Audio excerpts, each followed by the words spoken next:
1 Samuel chapter 26. Then the Ziphites came to Saul at Gibeah and said, "Is not David hiding on the hill of Hachilah opposite Jeshimon?" So Saul, accompanied by 3,000 chosen men of Israel, went down to the wilderness of Ziph to search for David there. Saul camped beside the road at the hill of Hachilah opposite Jeshimon, but David was living in the wilderness. When he realized that Saul had followed him there, David sent out spies to verify that Saul had arrived. Then David set out and went to the place where Saul had camped. He saw the place where Saul and Abner son of Ner, the general of his army, had lain down. Saul was lying inside the inner circle of the camp, with the troops camped around him. And David asked Ahimelech the Hittite and Abishai son of Zeruiah, Joab's brother, "Who will go down with me to Saul in the camp?" "I will go with you," answered Abishai. That night David and Abishai came to the troops, and Saul was lying there asleep in the inner circle of the camp with his spear stuck in the ground by his head, and Abner and the troops were lying around him. Abishai said to David, "Today God has delivered your enemy into your hand. Now therefore please let me thrust the spear through him into the ground with one stroke. I will not need to strike him twice." But David said to Abishai, "Do not destroy him, for who can lift a hand against the Lord's anointed and be guiltless?" David added, "As surely as the Lord lives, the Lord himself will strike him down. Either his day will come and he will die, or he will go into battle and perish. But the Lord forbid that I should stretch out my hand against the Lord's anointed. Instead, take the spear and water jug by his head, and let us go." So David took the spear and water jug by Saul's head, and they departed. No one saw them or knew about it, nor did anyone wake up. They all remained asleep because a deep sleep from the Lord had fallen on them. Then David crossed to the other side and stood atop the mountain at a distance. There was a wide gulf between them. And David shouted to the troops and to Abner son of Ner, "Will you not answer me, Abner?" "Who calls to the king?" Abner replied.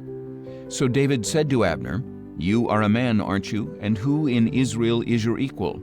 Why then did you not protect your lord the king when one of the people came to destroy him? This thing you have done is not good. As surely as the Lord lives, all of you deserve to die, since you did not protect your lord, the Lord's anointed. Now look around. Where are the king's spear and water jug that were by his head?" Then Saul recognized David's voice and asked, "Is that your voice, David my son?" "It is my voice, my lord and king," David said. And he continued, "Why is my lord pursuing his servant? What have I done? What evil is in my hand? Now please, may my lord the king hear the words of his servant. If the Lord has stirred you up against me, then may he accept an offering. But if men have done it, may they be cursed in the presence of the Lord. For today they have driven me away from sharing in the inheritance of the Lord, saying, 'Go serve other gods.' So do not let my blood fall to the ground far from the presence of the Lord.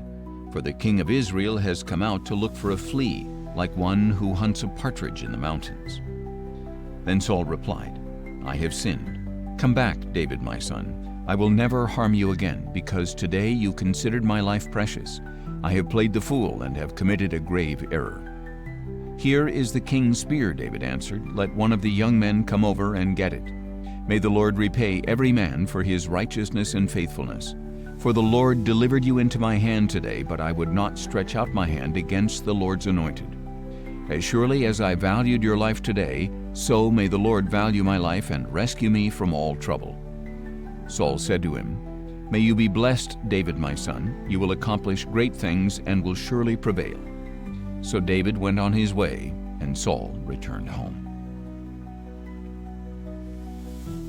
1 Samuel chapter 27. David, however, said to himself, "One of these days now I will be swept away by the hand of Saul. There is nothing better for me than to escape to the land of the Philistines. Then Saul will stop searching for me all over Israel, and I will slip out of his hand." So David set out with his 600 men and went to Achish son of Maoch, the king of Gath. David and his men settled in Gath with Achish. Each man had his family with him, and David had his 2 wives, Ahinoam of Jezreel and Abigail of Carmel, the widow of Nabal. And when Saul learned that David had fled to Gath, he no longer searched for him. Then David said to Achish, "If I have found favor in your eyes, let me be assigned a place in one of the outlying towns so I can live there. For why should your servant live in the royal city with you?" That day Achish gave him Ziklag, and to this day it still belongs to the kings of Judah. And the time that David lived in Philistine territory amounted to 1 year and 4 months. Now David and his men went up and raided the Geshurites, the Girzites, and the Amalekites. From ancient times these people had inhabited the land extending to Shur and Egypt. Whenever David attacked a territory, he did not leave a man or woman alive, but he took the flocks and herds, the donkeys, camels, and clothing. Then he would return to Achish, who would ask him, "What have you raided today?" And David would reply, "The Negev of Judah, or the Negev of Jerahmeel, or the Negev of the Kenites." David did not leave a man or woman alive to be brought to Gath, for he said, "Otherwise they will report us, saying, 'This is what David did.'" And this was David's custom the whole time he lived in Philistine territory. So Achish trusted David, thinking, "Since he has made himself an utter stench to his people Israel, he will be my servant forever." 1 Samuel chapter 28. Now in those days the Philistines gathered their forces for warfare against Israel. So Achish said to David, "You must understand that you and your men are to go out to battle with me." David replied, "Then you will come to know what your servant can do." "Very well," said Achish, "I will make you my bodyguard for life." Now by this time Samuel had died, and all Israel had mourned for him and buried him in Ramah, his own city. And Saul had removed the mediums and spiritists from the land. The Philistines came together and camped at Shunem, while Saul gathered all Israel and camped at Gilboa. When Saul saw the Philistine army, he was afraid and trembled violently. He inquired of the Lord, but the Lord did not answer him by dreams or Urim or prophets. Then Saul said to his servants, "Find me a woman who is a medium, so I can go and consult her." "There is a medium at Endor," his servants replied. So Saul disguised himself by putting on different clothes, and he set out with 2 of his men. They came to the woman at night, and Saul said, "Consult a spirit for me. Bring up for me the one I name." But the woman replied, "Surely you know what Saul has done, how he has killed the mediums and spiritists in the land. Why have you set a trap to get me killed?" Then Saul swore to her by the Lord, "As surely as the Lord lives, no punishment shall come upon you for this." "Whom shall I bring up for you?" the woman asked. "Bring up Samuel," he replied. But when the woman saw Samuel, she cried out in a loud voice and said to Saul, "Why have you deceived me? You are Saul." "Do not be afraid," the king replied. "What do you see?" "I see a god coming up out of the earth," the woman answered. "What does he look like?" asked Saul. "An old man is coming up," she replied, "and he is wearing a robe." So Saul knew that it was Samuel, and he bowed face down in reverence. Then Samuel said to Saul, "Why have you disturbed me by bringing me up?" "I'm deeply distressed," replied Saul. "The Philistines are fighting against me, and God has turned away from me. He no longer answers me, either by prophets or by dreams. So I have called on you to tell me what to do."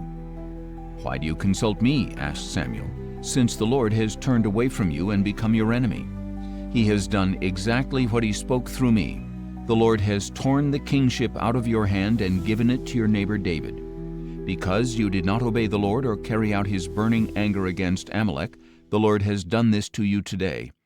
Moreover, the Lord will deliver Israel with you into the hand of the Philistines, and tomorrow you and your sons will be with me, and the Lord will deliver the army of Israel into the hand of the Philistines." Immediately Saul fell flat on the ground, terrified by the words of Samuel. And his strength was gone because he had not eaten anything all that day and night. When the woman came to Saul and saw how distraught he was, she said to him, "Look, your maidservant has obeyed your voice. I took my life in my hands and did as you told me. Now please listen to your servant and let me set a morsel of bread before you so you may eat and have the strength to go on your way." Saul refused, saying, "I will not eat." But his servants joined the woman in urging him, and he heeded their voice. He got up from the ground and sat on the bed. The woman had a fattened calf at her house, and she quickly slaughtered it. She also took flour, kneaded it, and baked unleavened bread. She served it to Saul and his servants, and they ate. And that night they got up and left. 1 Samuel chapter 29. Now the Philistines brought all their forces together at Aphek, while Israel camped by the spring in Jezreel. As the Philistine leaders marched out their units of hundreds and thousands, David and his men marched behind them with Achish. Then the commanders of the Philistines asked, "What about these Hebrews?" Achish replied, "Is this not David, the servant of King Saul of Israel? He has been with me all these days, even years, and from the day he defected until today I have found no fault in him." But the commanders of the Philistines were angry with Achish and told him, "Send that man back and let him return to the place you assigned him. He must not go down with us into battle only to become our adversary during the war. What better way for him to regain the favor of his master than with the heads of our men? Is this not the David about whom they sing in their dances? Saul has slain his thousands and David his tens of thousands?" So Achish summoned David and told him, "As surely as the Lord lives, you have been upright in my sight, and it seems right that you should march in and out with me in the army, because I have found no fault in you from the day you came to me until this day. But you have no favor in the sight of the leaders. Therefore turn back now and go in peace, so that you will not do anything to displease the leaders of the Philistines." "But what have I done?" David replied. "What have you found against your servant from the day I came to you until today to keep me from going along to fight against the enemies of my lord the king?" Achish replied, "I know that you are as pleasing in my sight as an angel of God. But the commanders of the Philistines have said, 'He must not go into battle with us.' Now then, get up early in the morning along with your master's servants who came with you, and go as soon as it is light." So David and his men got up early in the morning to return to the land of the Philistines, and the Philistines went up to Jezreel. 1 Samuel chapter 30. On the third day, David and his men arrived in Ziklag, and the Amalekites had raided the Negev, attacked Ziklag, and burned it down. They had taken captive the women and all who were there, both young and old. They had not killed anyone, but had carried them off as they went on their way. When David and his men came to the city, they found it burned down and their wives and sons and daughters taken captive.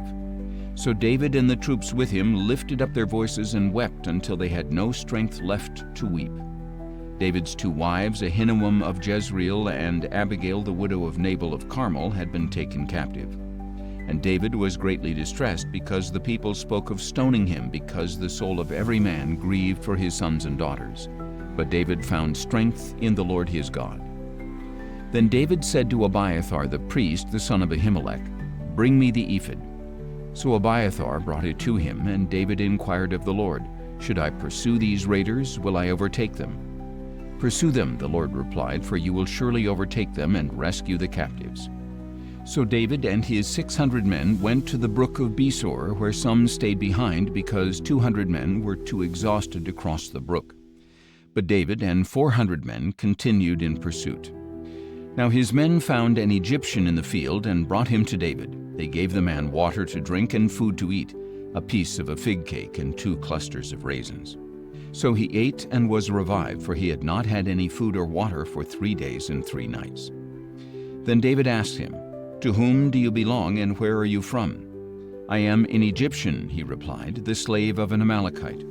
My master abandoned me 3 days ago when I fell ill. We raided the Negev of the Kerethites, the territory of Judah, and the Negev of Caleb, and we burned down Ziklag." "Will you lead me to these raiders?" David asked. And the man replied, "Swear to me by God that you will not kill me or deliver me into the hand of my master, and I will lead you to them." So he led David down, and there were the Amalekites spread out over all the land, eating, drinking, and celebrating the great amount of plunder they had taken from the land of the Philistines and the land of Judah. And David struck them down from twilight until the evening of the next day. Not a man escaped except 400 young men who fled riding off on camels. So David recovered everything the Amalekites had taken, including his 2 wives. Nothing was missing, young or old, son or daughter, or any of the plunder the Amalekites had taken. David brought everything back, and he recovered all the flocks and herds which his men drove ahead of the other livestock, calling out, "This is David's plunder." When David came to the 200 men who had been too exhausted to follow him from the brook of Besor, they came out to meet him and the troops with him. As David approached the men, he greeted them. But all the wicked and worthless men among those who had gone with David said, "Because they did not go with us, we will not share with them the plunder we recovered, except for each man's wife and children. They may take them and go." But David said, "My brothers, you must not do this with what the Lord has given us. He has protected us and delivered into our hands the raiders who came against us. Who will listen to your proposal? The share of the one who went to battle will match the share of the one who stayed with the supplies. They will share alike." And so it has been from that day forward. David established this statute as an ordinance for Israel to this very day. When David arrived in Ziklag, he sent some of the plunder to his friends, the elders of Judah, saying, "Here is a gift for you from the plunder of the Lord's enemies." He sent gifts to those in Bethel, Ramoth Negev, and Jattir, to those in Aurora, Siphmoth, and Eshtemoa, to those in Rachel, and in the cities of the Jerahmeelites and Kenites, to those in Hormah, Bor-Ashan, and Athak, and to those in Hebron and in all the places where David and his men had roamed. 1 Samuel chapter 31. Now the Philistines fought against Israel, and the men of Israel fled before them, and many fell slain on Mount Gilboa. The Philistines followed hard after Saul and his sons, and they killed Saul's sons Jonathan, Abinadab, and Malchishua. When the battle intensified against Saul, the archers overtook him and wounded him critically. Then Saul said to his armor-bearer, "Draw your sword and run it through me, or these uncircumcised men will come and run me through and torture me." But his armor-bearer was terrified and refused to do it. So Saul took his own sword and fell on it. When his armor-bearer saw that Saul was dead, he too fell on his own sword and died with him. So Saul, his 3 sons, his armor-bearer, and all his men died together that same day. When the Israelites along the valley and those on the other side of the Jordan saw that the army of Israel had fled and that Saul and his sons had died, they abandoned their cities and ran away. So the Philistines came and occupied their cities. The next day, when the Philistines came to strip the dead, they found Saul and his 3 sons fallen on Mount Gilboa. They cut off Saul's head, stripped off his armor, and sent messengers throughout the land of the Philistines to proclaim the news in the temples of their idols and among their people. They put his armor in the temple of the Ashtoreths and hung his body on the wall of Bethshan. When the people of Jabesh-Gilead heard what the Philistines had done to Saul, all their men of valor set out, journeyed all night, and retrieved the bodies of Saul and his sons from the wall of Bethshan. When they arrived at Jabesh, they burned the bodies there. Then they took their bones and buried them under the tamarisk tree in Jabesh, and they fasted 7 days.